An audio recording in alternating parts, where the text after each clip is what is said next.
Well, I think there's a difference between expanding connectivity and the idea of a borderless world. So we have to take them separately.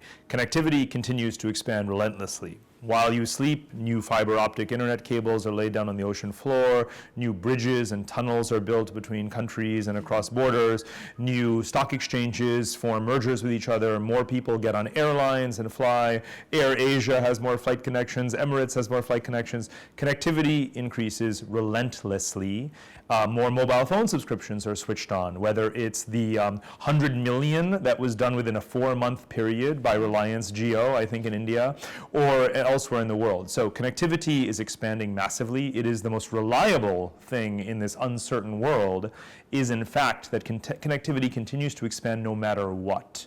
So what has happened in the last couple of years since 2016, my work, my book was a snapshot really on how far we have come in connectivity. But as I did predict, because it's obvious, quite frankly, connectivity is ballooning, mushrooming in all of these variables or these factors. So I talk about transportation networks, communications networks, energy networks. In every possible way, we continue to see an expansion of connectivity.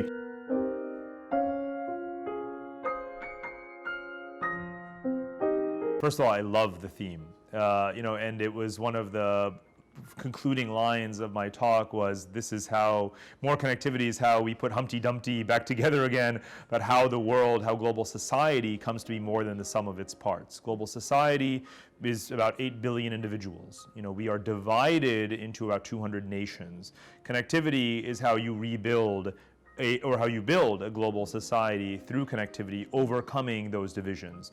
So the theme of something greater than the sum of its parts is exactly what connectivity does.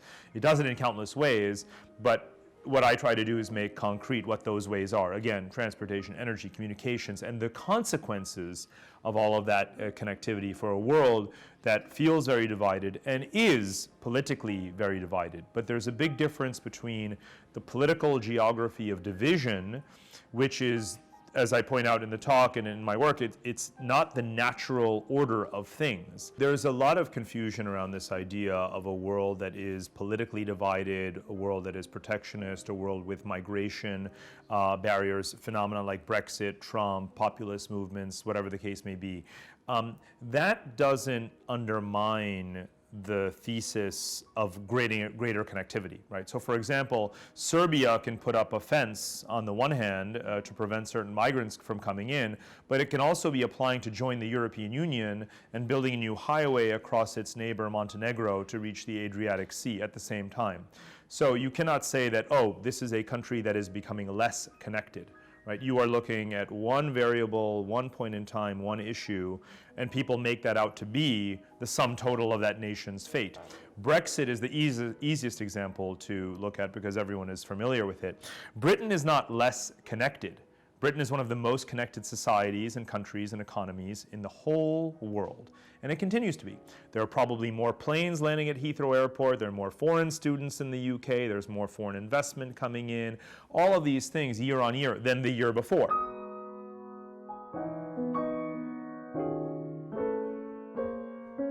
Those are great questions, and I want to say that I could not possibly have written the book Connectography without having moved to Singapore. It would have been a totally different book.